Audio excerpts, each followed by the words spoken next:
What's up, everyone? Welcome to FilmSpot, and today we will be talking about the best upcoming movies.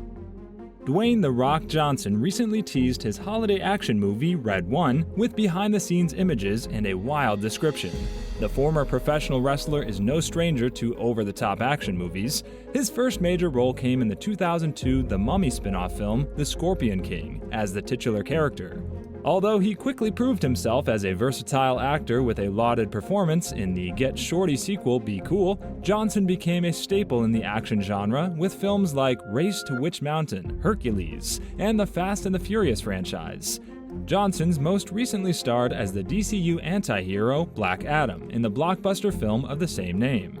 Johnson took to social media to tease his new holiday-themed action movie Red One. The actor shared several behind-the-scenes images of himself as his character, Callum Drift, filming on a studio set. Along with the images, Johnson gave a wild description of the film's plot, explaining that the movie is a fresh new take on Christmas lore, while likening the movie to Jumanji, mixed with Miracle on 34th Street, Hobbs & Shaw, Harry Potter, and It's a Wonderful Life. Spider-Man Across the Spider-Verse producer Christopher Miller teases that Tom Holland's Spider-Man could get a cameo in the upcoming sequel. Released in 2018, Spider-Man Into the Spider-Verse was a hit with audiences and critics alike, earning praise for its unique animation styles and creative multiverse story. Miles Morales is set to return once more in Spider-Man Across the Spider-Verse, a sequel that will see the hero team up with Gwen Stacy / Spider-Gwen and a new team of Spider-People to stop a powerful villain in a multiversal adventure. In a recent interview with Empire, the producer, Christopher Miller, addresses the chances of Tom Holland's Spider-Man appearing in Spider-Man Across the Spider-Verse. While careful not to divulge any story details, Miller's coy response suggests that fans could very well be seeing Holland's hero crop up in some capacity. He said, "Let's say anything is possible in the multiverse." The new Alien movie from Disney and 20th Century is finally moving forward, as the cast and filming status received major updates. Ridley Scott's original sci-fi horror franchise is set to make another return in the near future. Just a few years after his Alien prequel movies stalled out after 2 films, Disney and 20th Century began developing several ideas for a potential new Alien film.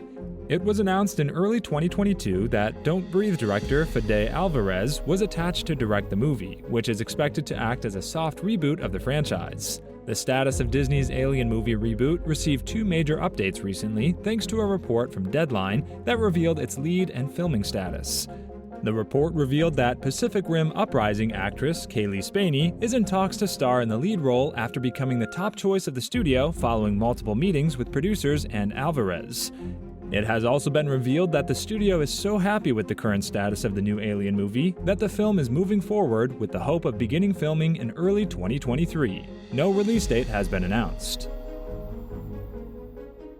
Armor Wars producer Nate Moore explains why Marvel decided to turn the War Machine Disney Plus show into a feature-length movie. Although initially played by Terrence Howard in 2008's Iron Man, actor Don Cheadle took over as the character for all of his subsequent MCU appearances. Cheadle's War Machine was last seen in The Falcon and the Winter Soldier and was set to appear in his very own Disney Plus show until it was announced that the project would instead become a film. Information on the upcoming Armor Wars movie is being kept under wraps, but it is expected to feature the late Tony Stark's advanced technology falling into the wrong hands.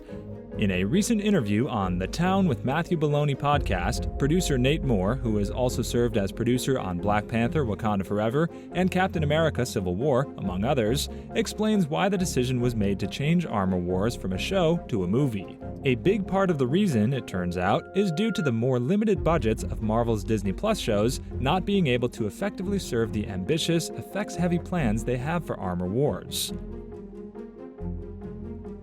Chris Hemsworth's time as Thor in the Marvel Cinematic Universe could be coming to a close, as the actor thinks his next appearance should be the end.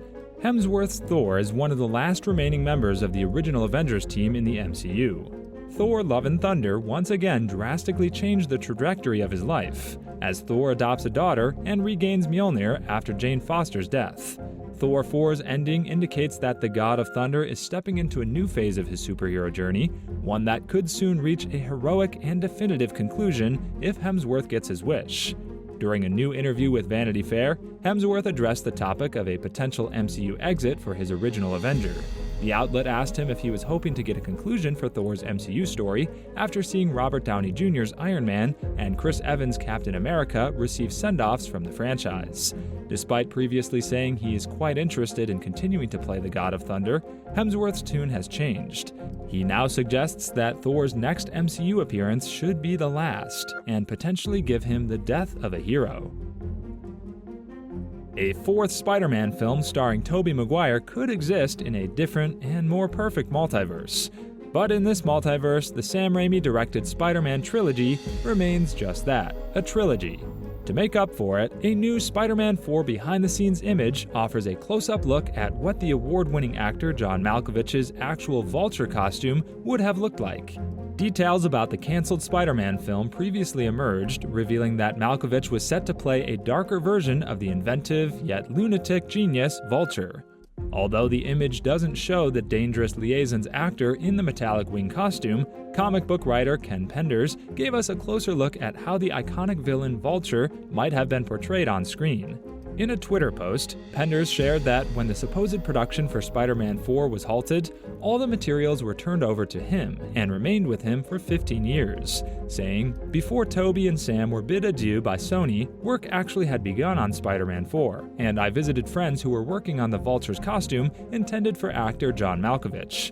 Once production shut down, all materials were turned in. I've sat on this for almost 15 years." Raimi's Vulture costume boasts a metallic wing with a spiky finish, similar to X-Men Apocalypse's take on the Angel character. Even though the costume never saw the light of day, fans can now appreciate the artistry and hard work that went into creating the Vulture's costume, thanks to the shared behind-the-scenes image. Maguire first appeared as Peter Parker in the 2002 film Spider-Man, and he later reprised the role in 2 sequels, including the critically acclaimed Spider-Man 2 and the lackluster Spider-Man 3. Raimi was planning a 4th movie despite Spider-Man 3's poor critical and commercial feedback, but Sony ultimately abandoned the idea. Despite the fact that Raimi's Vulture was not brought to life, Tom Holland's first outing as Spider-Man in Spider-Man: Homecoming featured Michael Keaton's version of the maniacal villain. But although John Watts' take on Vulture was well received, Raimi's version would have been a lot different and darker, considering he has helmed various films like The Evil Dead, Army of Darkness, The Grudge, and Drag Me to Hell. So with the reports saying that his Vulture was supposed to take a darker route, it will come as no small surprise if Spider-Man 4 will more than make up for the bland feedback the Dark Spider-Man received in Spider-Man 3. The Marvel Cinematic Universe's upcoming Blade reboot movie has found its new director and writer.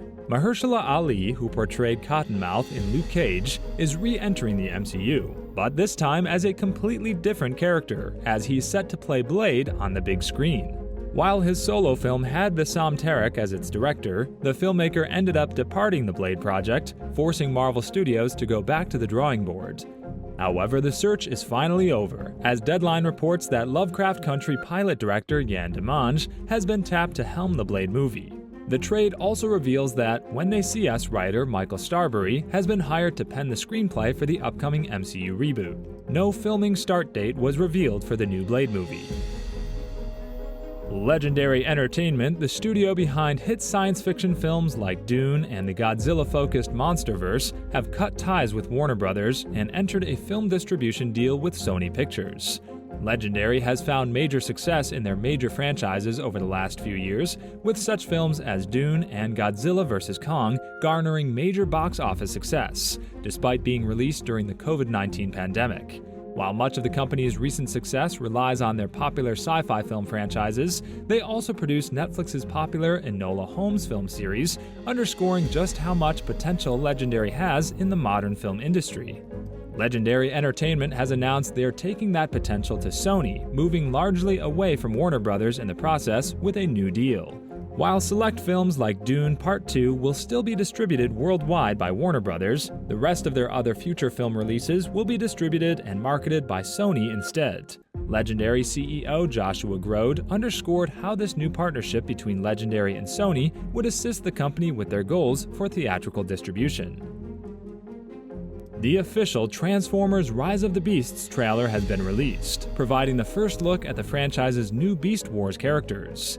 The 7th installment in the Transformers movie franchise is taking the story in a new direction after Bumblebee. Michael Bay is no longer involved with the franchise, as Stephen Caple Jr. has taken over instead. While the new movie still has familiar Autobot heroes like Optimus Prime and Bumblebee, Transformers Rise of the Beasts introduces the Maximals, Terrorcons, and Predacons. The Transformers Rise of the Beasts trailer is a great showcase of what audiences can expect to see from the movie. The footage only briefly shows the two new human leads, played by Anthony Ramos and Dominique Fishback, as the focus is instead squarely put on the introduction of the Beast Wars characters. It appears that Transformer 7's story kicks off with Optimus Primal coming to Earth and warning Optimus Prime about a new threat. Optimus Primal is not the only Beast Wars character featured in the Transformers Rise of the Beasts trailer. The gorilla-themed Maximal does get the most screen time, allowing viewers to hear Ron Perlman's voice. There are also glimpses of Cheetor, Rhinox, and Arizar. Cheetor is shown running next to Bumblebee and leaping into battle at the end, while Rhinox is only seen in the Transformers War. There is also a quick glimpse of Arizar in the Transformers 7 trailer as she flies near a bridge. It would not be a Transformers movie without Bumblebee and G1 design Optimus Prime though, and both Autobots are featured throughout the trailer. There are also repeated glimpses of Mirage and Arcee, who appear to work closely with the human leads in the movie. The Transformers Rise of the Beasts trailer does largely hide the villain, Scourge, leader of the Terracons, but some shots of him are featured at the very end. All in all, the footage should do its job of getting audiences, especially longtime Transformers fans, excited to see the Beast Wars characters on the big screen. Thanks for watching, and see you in the next one.